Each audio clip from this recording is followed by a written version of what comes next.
How are you? How are things in Malta? Things are good. Things are good here, I must say. It's like always. We're heading towards autumn now finally, and we don't have to roast in the morning anymore, and things are becoming a little bit more back to normal. I would say so. That's the good news. So that makes me very happy. How are things for you, Nico? Are you back in Germany? Yes, I'm back in Germany, facing a lot of rain during the last 10 days, and now we're getting back to the sunshine state. So sun is out, weather is becoming better and better and better. So fingers crossed it will stay this way. Bogdan, how are you? Good morning, Nico. Hello, Pierre. Hello, everyone. Well, I'm doing fine. Last week I had some vacation, so coming back charged batteries, good weather outside. Actually, after more than a week of rain and pretty cold weather, today is a beautiful day. It's really wonderful outside. So happy to be back and happy to be here. Awesome. And where did you go on vacation, Bogdan? Well, it was actually a local vacation. I would say I didn't spend it on resting. I was working on a new home, so that was quite a lot of duties, but the ones which I did with a pleasure. Amazing. It's the classic staycation concept that has been born since the pandemic, I guess. Very good. Rory, good morning to you as well, dear colleague. How are you this morning? How are you doing? Good morning, Pierre. Good morning, everyone. Hope everyone's well. Yes, very good. For the first time this year, or this summer actually, I put my coat on, so it's definitely the winter's approaching, which is sure sign that we're over summer in the UK. That's for sure. So, but no, all good. I was up at my parents' farm up in Cheddar for a couple of days. It's so nice to get up there and just chill out and work in a different environment, which is really nice. So, previously, fully relaxed and ready and ready to go for the kickstart of the event season, really, now. After it's kind of summer break. Full steam ahead. Brilliant, brilliant. Nice to have you here this morning as well, Rory. It seems to be that most people have been on vacation now in the last couple of weeks and slowly returning. We can start off with the winter season. Katie, good morning to you as well. It's nice to see you back here. How are you today? Good morning. Yes, I'm honored to be back. I am very, very good. I haven't had any vacation yet, but living in Marbella, they're saying, now it's September, all the tourists are leaving and we're going back to the beach. So I'm very, very happy. And I'm looking forward to see what's going on this week because I haven't really catched up with the news. So I want to hear Nico's update. It's becoming a bit of a legendary update, Nico's weekly wrap up. Definitely, it's a really good one. I'm excited. I'm excited as well. And Katie, actually, I was planning to come to Marbella actually next week, but it's a little bit too hectic with iGaming Next at the moment with the conference that we are organizing in October. But my idea is to come by Marbella after the event in October. So I'll be happy to catch up over a coffee or something. Definitely. You're more than welcome to. We can maybe have Pancake Sunday again, if you remember that. Ah, yes. Classic. That was really back in the day. Yes, that's like 10 years ago. Yes, okay. Let's continue that tradition, or let's pick it up again, rather. Good memories, actually. Lisbeth, good morning to you as well. How are things over at Aspire? How is everything? Hi, good morning. Yes, no, things are going well. Always busy. I did take a little break last week. We did a short road trip in Sicily, the perks of being in Malta. And yeah, back to work with lots of stuff to catch up on. So glad to be here to get all the updates from you guys. Awesome. It's nice to have you here as well, Lisbeth. And Alexander, my friend, are you in Barcelona at the moment? Do you know who else is in Barcelona? Our friend Lasse Merzog. But how is everything with you first? Hey Pierre, hi everyone. Yeah, I'm in Barcelona, and today we have a very cloudy day. Yeah, it's very surprising. It's very strange to see the city like that. And who did you say that was here? Lassan is in Barcelona at the moment. Lassan Marzog, the CEO right. of... Right. Okay, cool. Yeah, we got many people coming here actually. I've seen quite a few people lately that are coming to visit the city, and I believe that Barcelona is becoming the next iGaming hub after Marbella. I think people are getting a little bit bored of the Marbella hype and are looking for some more real experience. You know, I'm taunting. Yeah, I'm defending Barcelona for like 10 years. When I'm seeing all the iGaming people going to Marbella, I say no, don't go to Marbella. Marbella is fake. Barcelona is more real. And yeah, some people are moving to Barcelona now because they look for a more real city, you know. Yes, it's true. It's true. I mean, we have there's Fredrik Almqvist, obviously, Yggdrasil, Willis there. I think that's the reason why there are a couple of more iGaming people this week, because it's Fredrik's birthday actually. So True. he's organizing True. some celebrations this couple of days. Yeah, I must say personally that I'm much more of a fan of Barcelona as well, and obviously Alexander Tomek himself lives there, of course, so that's all the more reason to come over as well. But what would you say, Alex? Like in the next couple of years, do you think do you think Barcelona is attracting more and more of the major iGaming companies? Would you? I think so. We came here in 2012. I think Sumo had came and opened an office a few years after. Fred from Yggdrasil is here. Rubico is here. There's a lot of iGaming companies here actually, and there's also a reason for that is that you have the Casino de Barcelona who is here, and Cirsa, Unidesa, Pefaco, a lot of Spanish land-based companies are here. MGA, the slot provider, Golden Park. There's a lot of iGaming companies that are around Barcelona, I think in Badalona. And GLI is here also, the certification company. Actually, there's a lot of iGaming company. I saw an iGaming friend yesterday who is also living here and has this company here.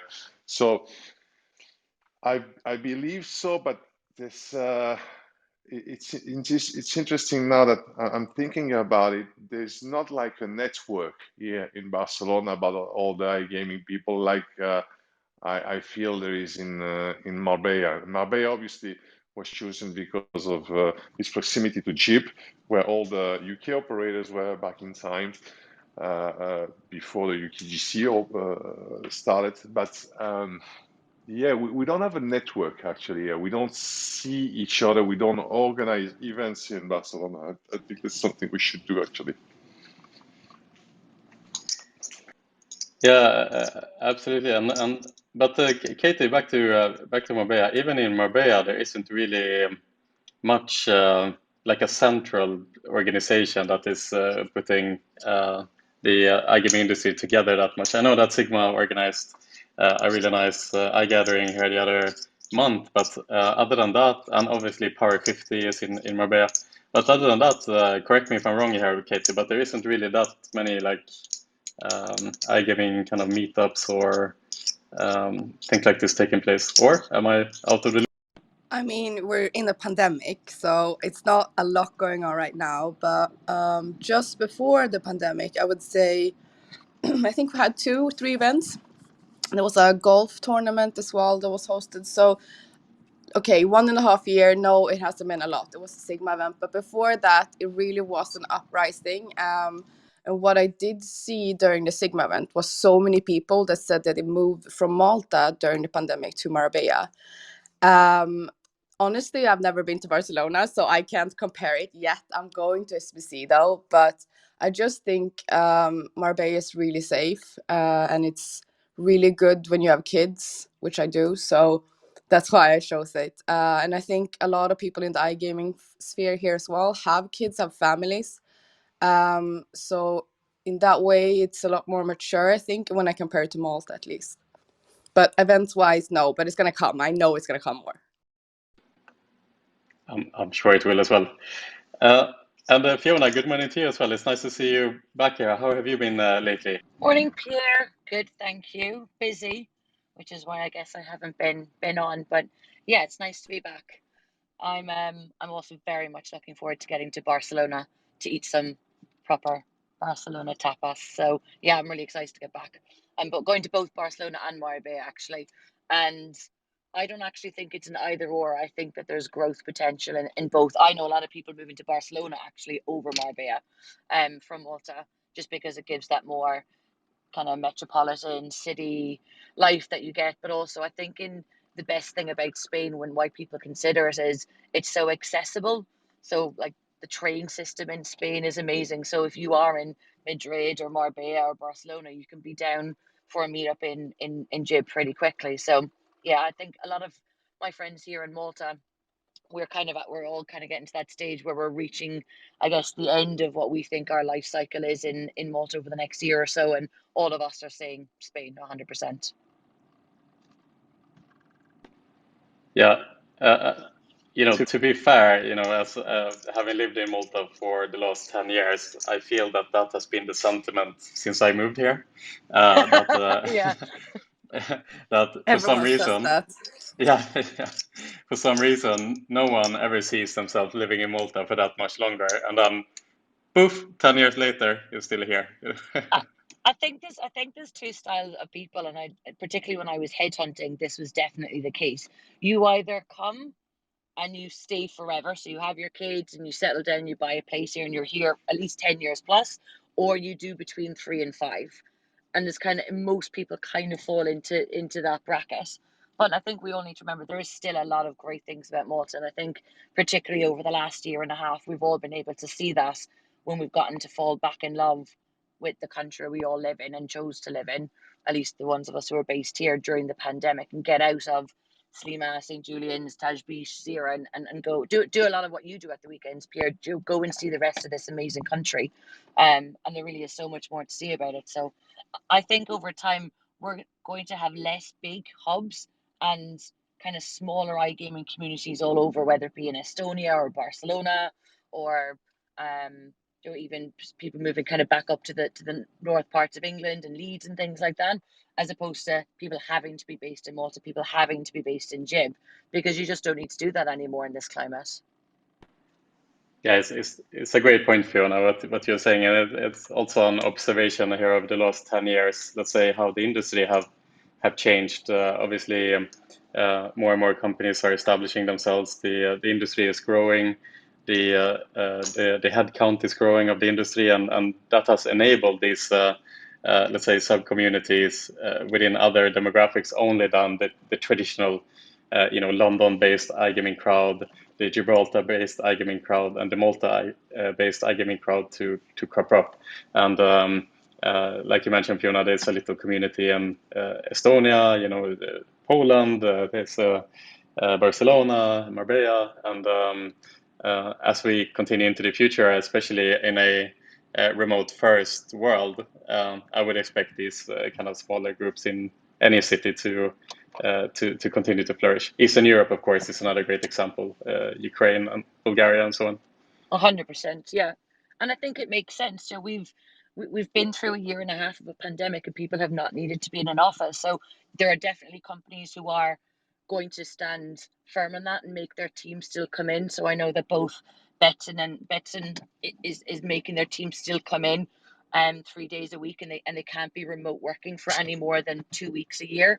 And Bet365 are just having a non-negotiable remote policy. So there will be some of the big companies who stand firm on it, but most businesses that I know are having kind of, where they can, because obviously they need to factor in tax, they're adopting this more open approach. And it's something that when I was a headhunter we were calling for, because the companies that were remote based or had more flexible approach to working always were able to kind of demand slightly better talent, because the industry is maturing. People have families, people have kids, their wives or husbands don't want to relocate from wherever they are and go to Malta or go to the Isle of Man. So it's definitely something that I think has been a huge benefit for our industry during the pandemic, for sure.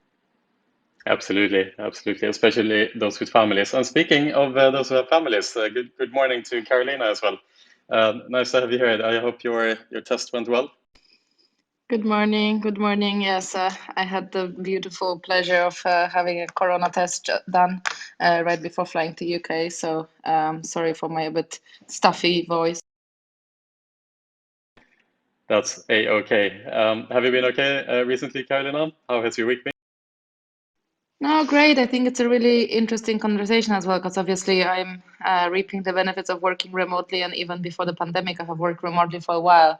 But I do see the same thing as Fiona talked about, and there are certain companies that are just not only not willing, but for example, a company based in Gibraltar, for them to allow for people to be based remotely fully in Spain, it does trigger tax liability. So there's sometimes on the surface it might look like just an unflexible decision, but I am looking into these things myself by when can people be based where and what kind of positions can be based remotely in certain countries without triggering tax liability, and it's very complex. So I think there's a lot of different factors going into that decision for a company. Yeah, I'd be really curious to ask you on that, Karolina, because obviously you are building your own organization as remote first. And by the way, congratulations to your new hire, Jack Rigat from Consumer, coming over as your new COO. Very, very good. But Karolina, when you hire remotely, obviously you are not a global organization in the sense that you don't have local registered companies. I would assume that you only have kind of one VAT number and so on. What is your process when you are hiring people from abroad? Do you hire them on consultancy basis, or do you go through? I know that there are various organizations that you can hire people through in order for them to have the same rights as employees and so on. And are there any jurisdictions that are more difficult than others? What have you learned so far in this process? Yeah, so it is a little bit more difficult, and it's a little bit more work to be this flexible. I mean, by now we have people in Amsterdam, Bosnia, Malta, Spain, and 2 different places in Poland and UK, and myself. So it is a little bit complex. We're at the moment, when we're discussing opportunities with people, it's always full-time commitment on preferential employment basis. So we offer both full-time employment or contracting agreement. Obviously, as a startup where costs are important, we have a slight preference in the first year towards a consulting agreement, but only if there is a lot of trust between us and the person to know that we're both in it for the long run, that it isn't something that's going to finish in 6 months. And even consulting agreements, they come sort of with, with our agreement on holidays and sick leave and benefits that you would have as an employee. We use employer of record for hiring contractors so that they can have locally compliant contracts. So we use Deal for that. It's actually a very cool platform that is funded by Anderson Horowitz as well. And they allow you to pay all the invoices sort of with one click, and your contractors can use the platform to submit invoices, whether that's pay as you go or retainer or sort of goal oriented. It's very flexible. There's a couple of different ones like remote.com, also a very good one. And they can also act as your employer of record. And I think the importance of locally compliant contracts, there's one is for the comfort of your employee and contractors because they've got better law protection. Obviously, as a UK company, your lawyers will challenge that and say your contract should be under English law because that's what protects the company. But it's not always in the best interest of the employee. And another thing is IP ownership. I think the reason why the locally compliant contracts are really important and where employer of record comes handy is that they ensure that all the IP transfer from contractor to the company is taken care of with the right agreement. So that's why we decided to go for employer of record. It obviously comes with a certain cost. So when you start to reach larger numbers in certain jurisdictions, and for Malta, for example, it starts to make sense over 5 employees to open your own entity because the cost of paying monthly for those sort of using the platform becomes equal. So we're looking at multi-entity at the moment. And at the same time, we're looking at corporate structure advice, which is costly. And I didn't think that this was something that a startup of our size would need to look at this early on. But this comes as a disadvantage of everybody in the company being these digital nomads and moving between countries, and me being based between Warsaw and London, considering moving to Poland sort of for good. And we have key personnel in writing code in certain jurisdictions, which also can trigger tax liability if it's not handled correctly. So we're going to spend money on this because I think it's just setting up for the future of the company to set this up correctly rather than just wing it and then wake up to huge tax liability one day. Sorry, I've been maybe speaking a little bit excessively on this, but it's very close on my radar right now. So I find it interesting. So I thought I'd share. Yeah, I find it highly interesting as well. I mean, we're also a small organization trying to figure out how to navigate that landscape as we grow as a remote first organization. So any insight in that area is very, very interesting. So thank you for that, Karolina. You mentioned 2 platforms here. There was remote.com and also you mentioned deal.com. Yes, remote.com I would recommend more as an employer of record for full-time employment because their features are much stronger on that suit. But letsdeal.com, they're much stronger for the contractor. And there's another one called Omnipresent, and they all have sort of, for those of you that have startups, they all have startups discounts that you need to ask for. So don't forget about that. And they also have free consultancy. So quite often they will help you understand certain things and they will make you aware of contractor misclassification risk as well. So when a contractor should be an employee because otherwise it's illegal in the light of law. So it's very interesting. The one thing I am struggling is to find the right tax advisory that covers more than just Malta, more than just Spain, and someone that could look at tax affairs across different markets. And it's not a massive high street law firm with a massive high street law legal bill. Yeah, fair enough. It seems like there's a bit of a gap in the market here on tax consultancy in general, in order to not be specialized, but rather to focus on the digital nomad lifestyle. Fiona, you had a comment here as well? Yes, so I was just going to ask Karolina, have you found it harder with Brexit trying to kind of having people in the UK and remote and having the right entities? Because I mean, obviously I work for a bigger company where we're 100 people, and even from our point of view, it just seems like, and we're very much a remote-based business as well, and we seem to run into those same kind of challenges as everyone does, and Brexit doesn't seem to be solving this for anyone, I guess. Not just yet. We haven't, because we don't, hire that many people in UK. Okay. But for sure, it will be a problem for me to try to understand how am I set up in Poland? Because in Poland, I can't be on full-time employment into a UK company because of Brexit. So I would need to be a contractor, and I can't be a contractor being a CEO to my own company. I know, from exactly. What I understand. So that's the thing. It's a constant battle, and I think that's definitely going to impact gaming as a whole. Because if you think about it, the UK is like where a lot of our obviously not everyone, but a large base of talent is there, and they move to Marbella, they move to Jib, they move to Malta, they move to Estonia. These problems are going to come up for every business now. Yeah, and I think there's another case of trusting your staff and generally people being responsible with their taxes, because there's a lot of people, not particularly in our team, but I've heard this from other startups where people move Don't around pay their taxes. every 3 months and pay their taxes nowhere. And then there's an importance as well to sign tax indemnification letters so that we don't you don't carry the liability for that. But just to come back on Brexit, maybe it's not that relevant to the industry, but I've recently come across very clear impact of Brexit, because we were looking at schools for my son in Poland, and we're looking at British school, and they said that it's almost impossible for them to hire a native British teacher in Poland after Brexit, because the amount of paperwork that is required for full-time employment of Brit in Poland is unbelievable and extremely complex. So they basically lost majority of their native British and I have to get Polish that have been sort of born and raised in UK. So that's the impact. Yeah, I mean, there's a lot to still come from all of this, not just, I guess, from people saying, "Oh, the freedom of movement," but I think, yeah, I think it might spiral into kind of a talent shortage again in gaming in certain key roles, with that, because it will become more and more difficult. So interesting. That's gonna be my last comment. I'm sorry, I'm hijacking this, but I've also been talking to a couple of sort of software house companies and big IT companies in Poland. And first of all, there's already a shortage of developers, and prices have gone up immensely because with this whole pandemic and remote working, the US companies have jumped on Poland massively with their sort of big budgets and have scooped up all the developers.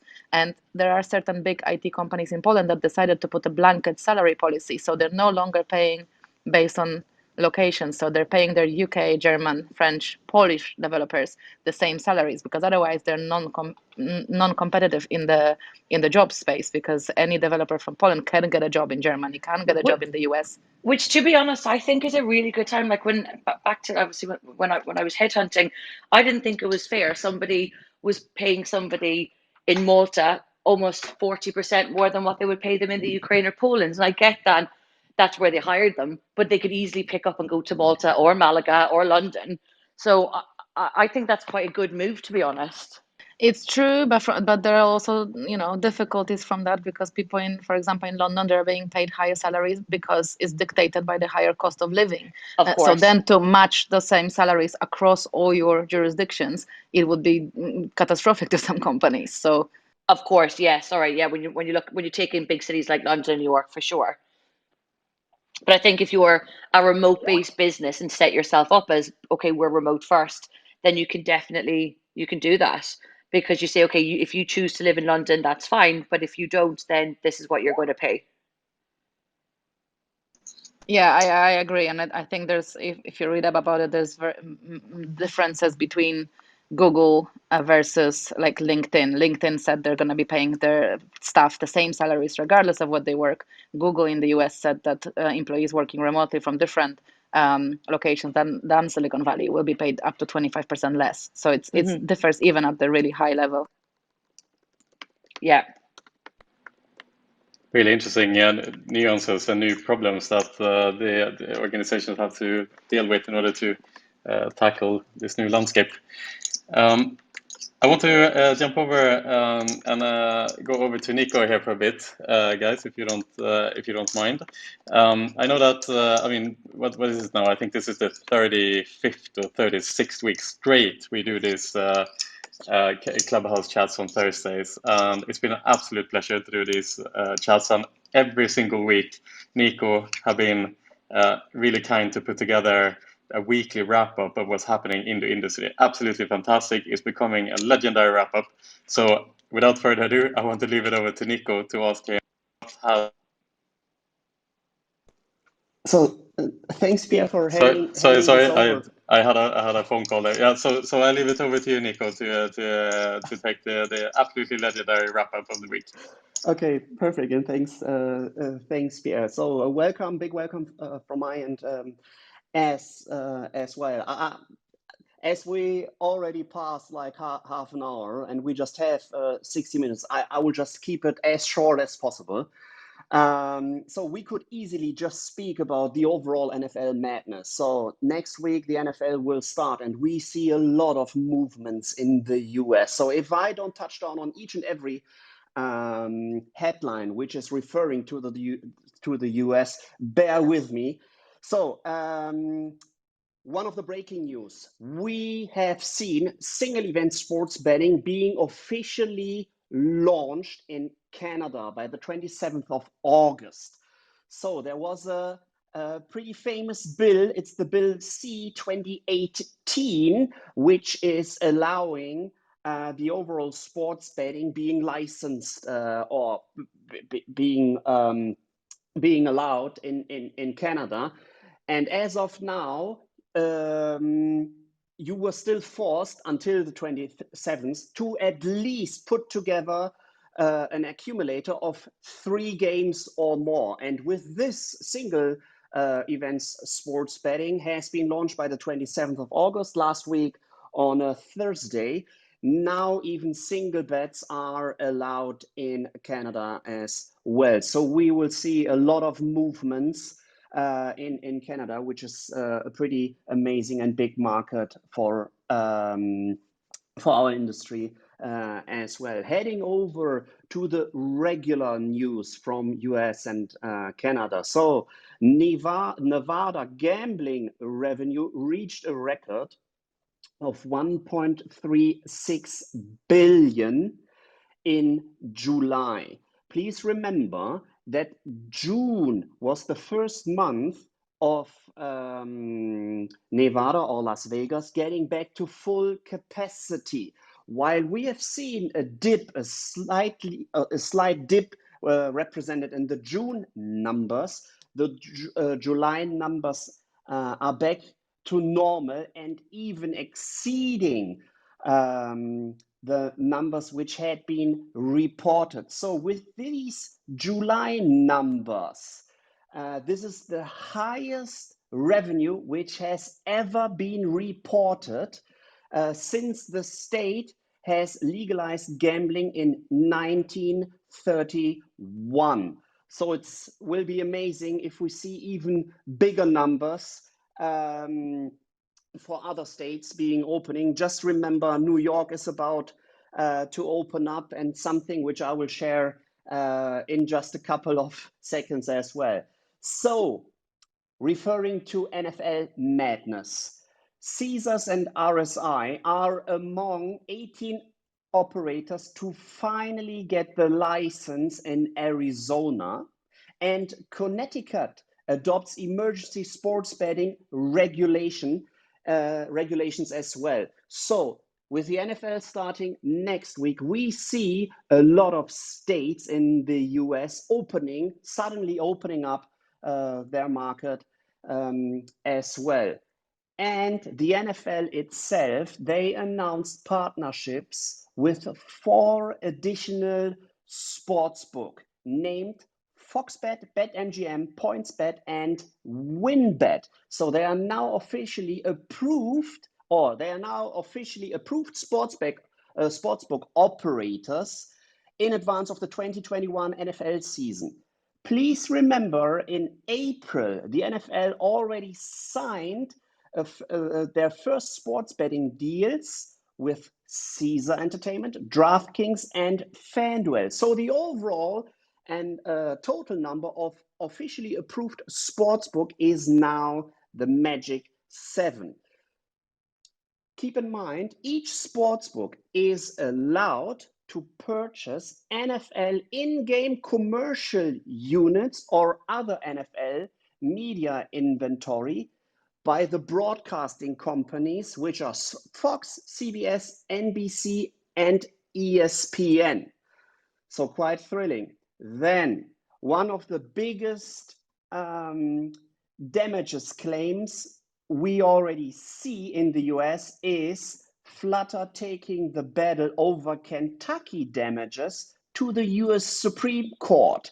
We are talking about $1.3 billion in damages claims, which is called a monstrous damage claim, and they are taking it to the next level, to the US Supreme Court. So the case began as the state claimed PokerStars offering online gambling to 34,000 Kentucky players between October 2006 and April 2011. So we will see where this will take us and what will be the next thing to actually talk about. And then one also breaking news is 7 operators launched a ballot measure to bring sports betting to California. What is a ballot measure? It's a law, issue, or question that appears on a statewide or local ballot for voters of the jurisdiction to decide. This will be decided in November 2022, And after that, what does it take? As the measure would necessitate an amendment to the state constitution, it would require a signature from 8% of the number of people who voted in the last election for governor before it was filled. This is a number of roughly 1 million people who can actually sign this ballot, and then the overall sports betting licensing could be taken to the next level for the state of California.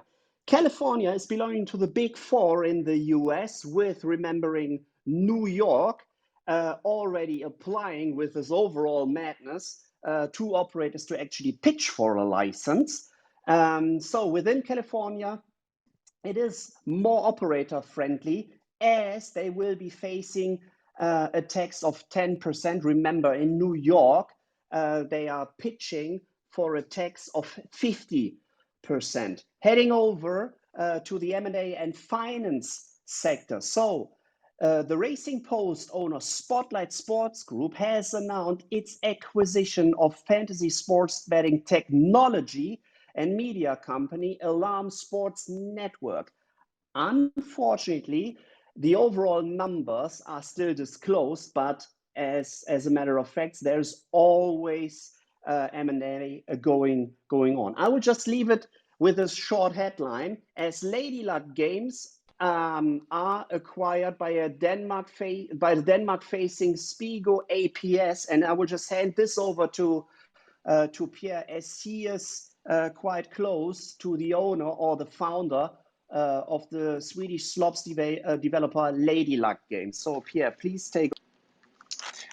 Yeah, actually, the Danish brand that was acquired, Spigo here, is a good friend of ours since way back with Kasper Kau and the guys behind Spigo. So I just wanted to kind of reach out to Kasper and congratulate him. He's been working hard to build Spigo over the last 8 or so years.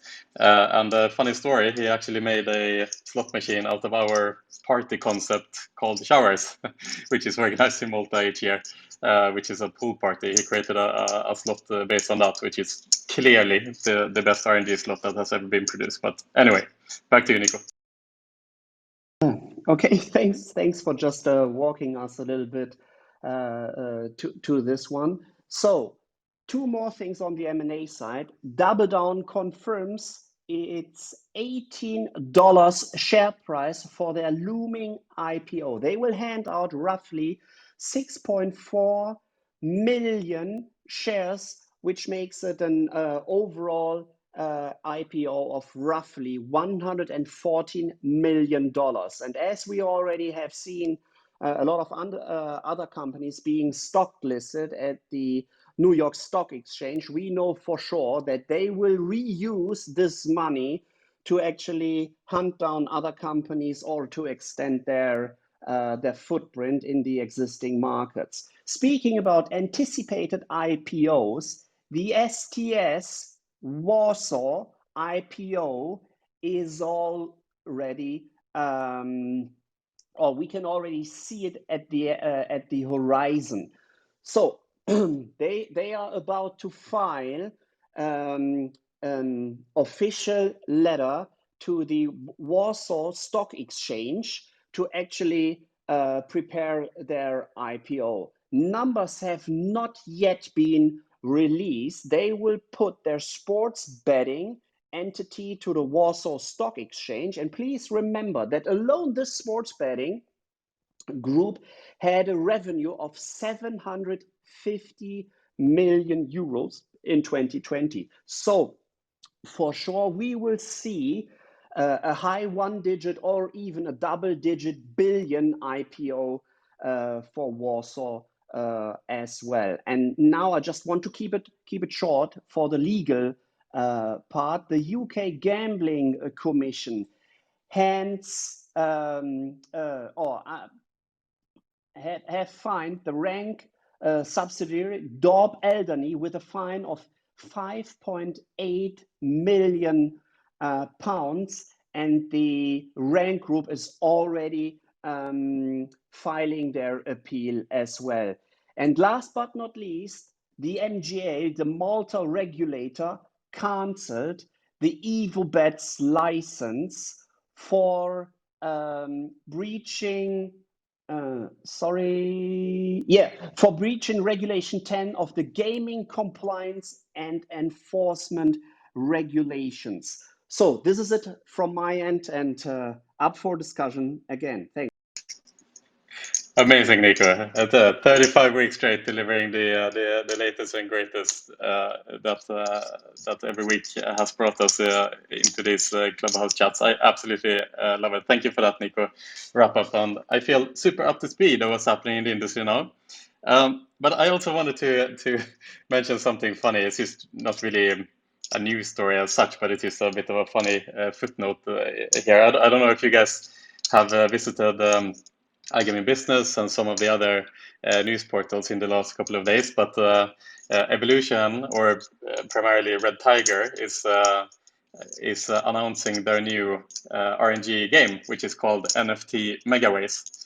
It's a quite funny story behind this game actually, where Evolution has basically bought 4 CryptoPunks. Like this idea was bought over a drink between me and Todd Hushalter a couple of months ago, where Evolution decided to buy 4 CryptoPunks. And for those of you who don't know CryptoPunks, it's essentially the world's first NFT project.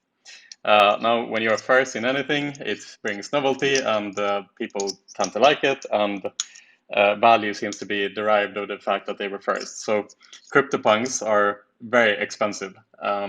There are 10,000 individual little avatars, and each avatar cost a minimum of $40,000 back in June when Evolution bought these CryptoPunks. All right, so keep that number in mind. Evolution bought 4 avatars for around $40,000 each. If you go into the CryptoPunk website and check the value of them today, they are now worth upwards of $1.5 million. So this little side crypto project that Evolution has embarked on, that they're announcing today, has earned the company in excess of $1 million. So that's just a little footnote. So keep an eye on that project as well. It will be quite cool what Evolution are doing there. That being said, we don't have that much more time today, so I'm looking through my my list of topics that I have prepared today, and I want to, let's see here what we should pick. I think I think we'll stick on a bit of a generic topic, and we'll keep that for the last 15 minutes of today. I am very curious in general. I think that there is a lot of movements and happenings within the industry at the moment that is really defining the organizations for the years to come. Do you enter the US market, for example? Do you not enter the US market? Look at the differences in strategy between Kindred, who is going hardcore US entry, versus Betsson Group, for example, who have chosen not to focus on the US market to the same extent, but instead focuses on Latin America as an emerging market, as an example, and Africa, of course. So I want to raise the question to the panel today: who do we think will be the winners and the losers in the next 3 years? And Alexander, I want to start off with you on your end. I know that you have a lot of thoughts and ideas in the space in general.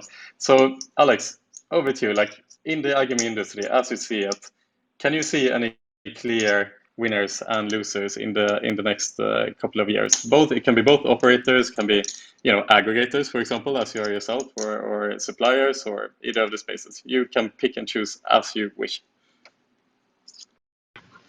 It's funny you say that, because I'm really bad at predictions. I think I told you already. I don't play this game anymore. You predicted VR perfectly. I predict my ass, because VR is not mainstream yet. It will become for sure, but I was way too early. I came in VR in 2015, and I believe it will become mainstream. And again, yeah, it's a prediction, 2022. which made me 7 years too early, which is not a good track record in terms of prediction. And another thing, I'm in the street; it's very noisy around me, so I'm just gonna listen, you guys here, okay? Fair enough, Alex. Fiona, I could see that you were keen on chiming in here as well a little bit ago. Is there any thoughts on your end that you want to share here? How do you see the industry developing in the next couple of years, and who will come out of it?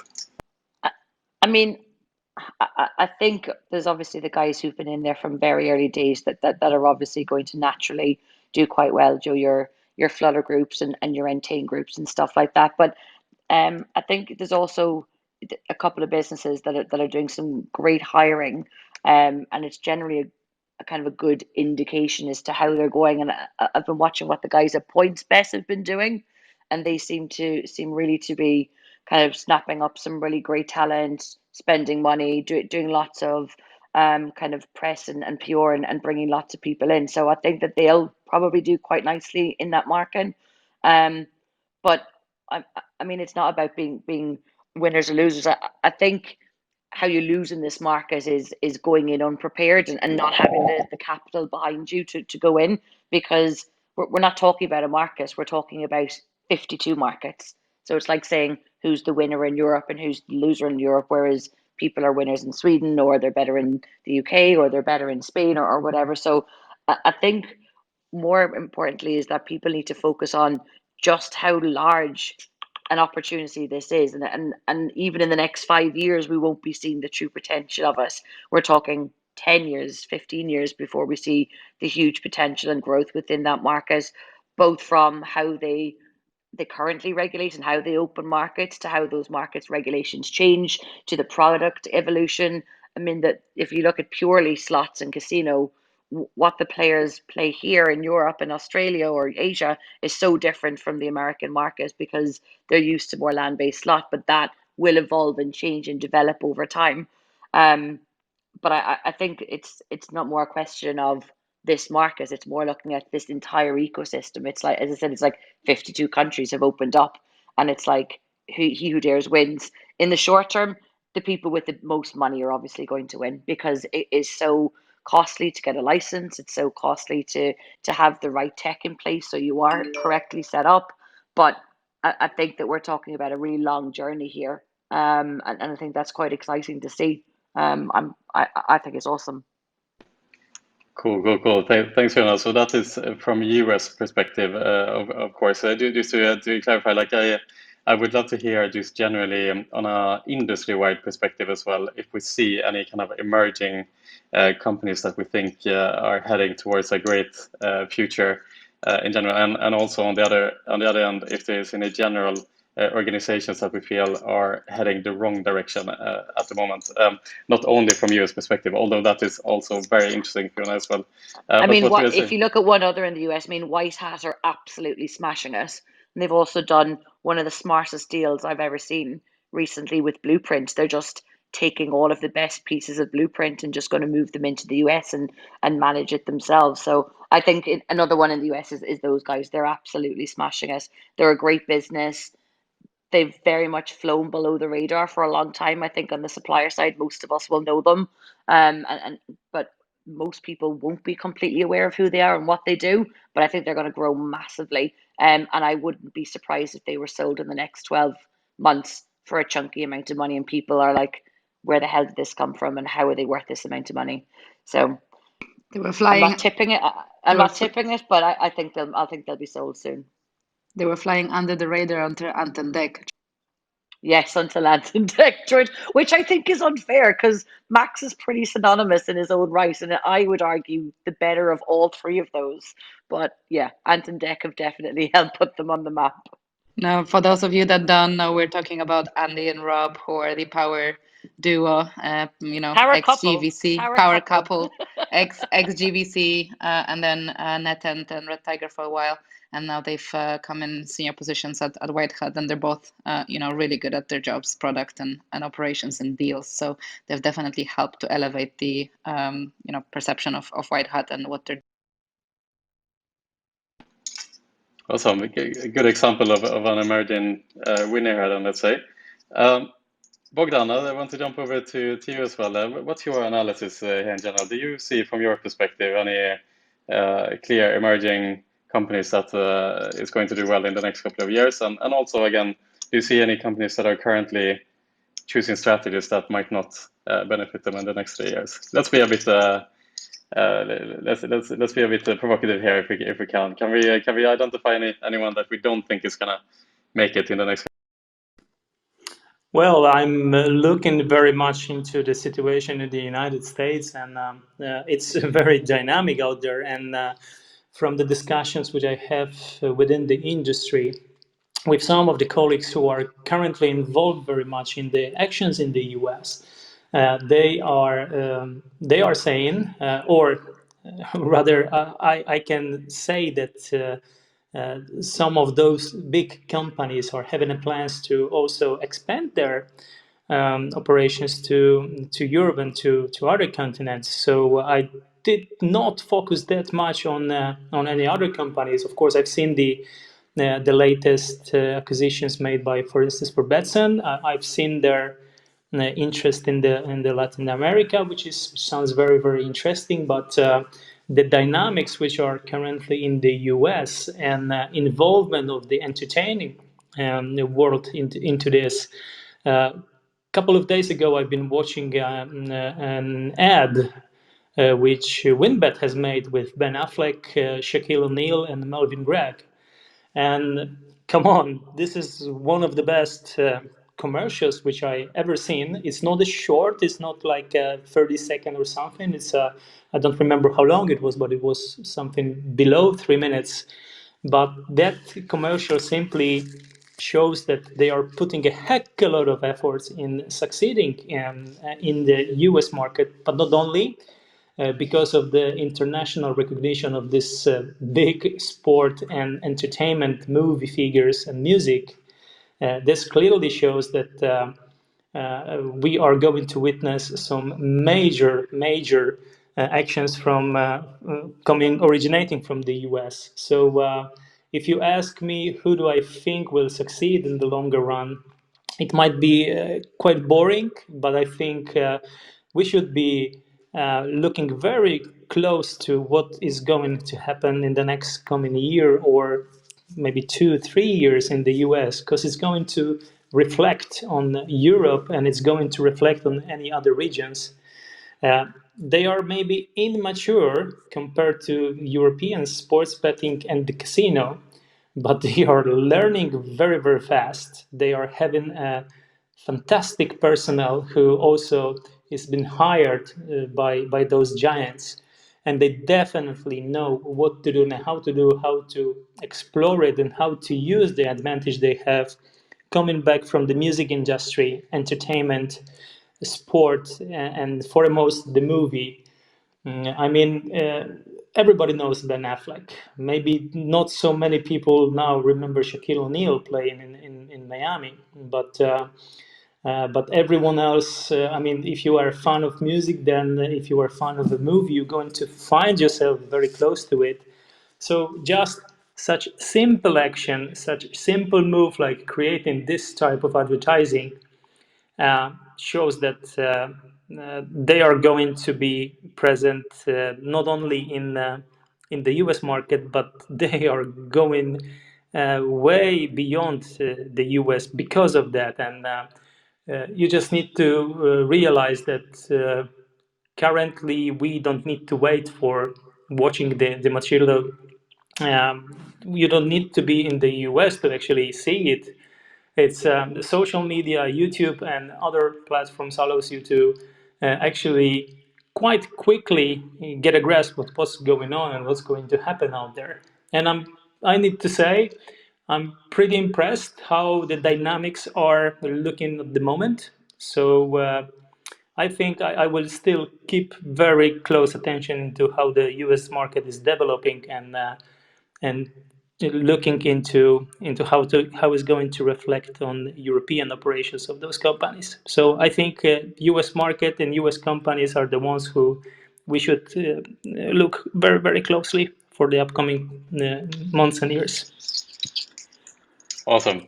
Thank you, Morgan. And I'd be really curious as well, Lisbeth, from an ESG perspective, the space is just really interesting at the moment, ESG in general, as in what is ESG? ESG is ethical investments, and most of the assets under management globally is now in ESG funds, meaning that if you want to attract investment as a modern organization, you really need to make sure that you have a ethical, let's say, agenda as an organization. And to give some example here, Shell, who is a oil and gas company, obviously not the most ethically correct organization, have committed themselves to become a carbon neutral company by 2050, all because of pressures from ESG-based investors. Another example, Philip Morris, the biggest cigarette manufacturer in the world, have a vision statement that says that they want to deliver a smoke-free future. Isn't that amazing? I mean, that's the vision statement of the company, delivering a smoke-free future. And what they mean by that is the cigarette industry have now come to realize that they have made some studies that combustible tobacco, as in when you smoke normal cigarettes, is actually very harmful. They are not denying that anymore, as with the classic advertisements back in the 70s and so on. And instead, what they have invented now is a product which is heating tobacco instead.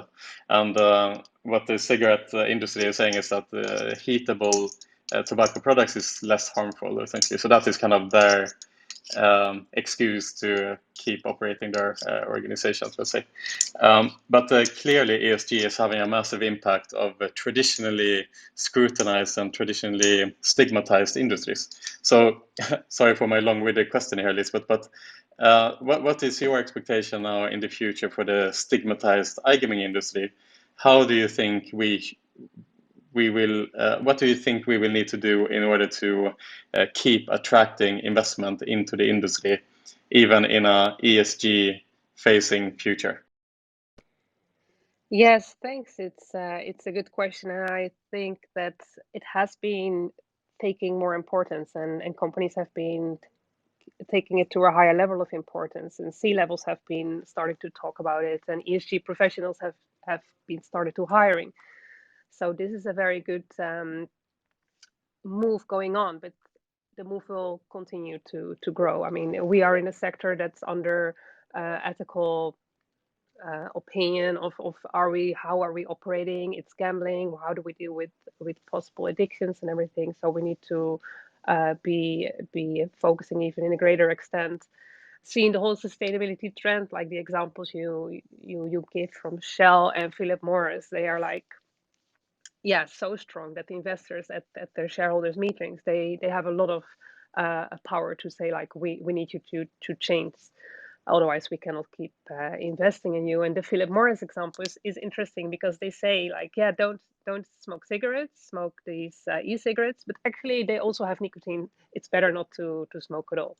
So yeah, what kind of business model leaves that to you? And I'm looking a lot at other industries like Heineken as well. They have a recent marketing campaign, which is the biggest title in the whole campaign is like, do not drink this, and there's a bottle of beer.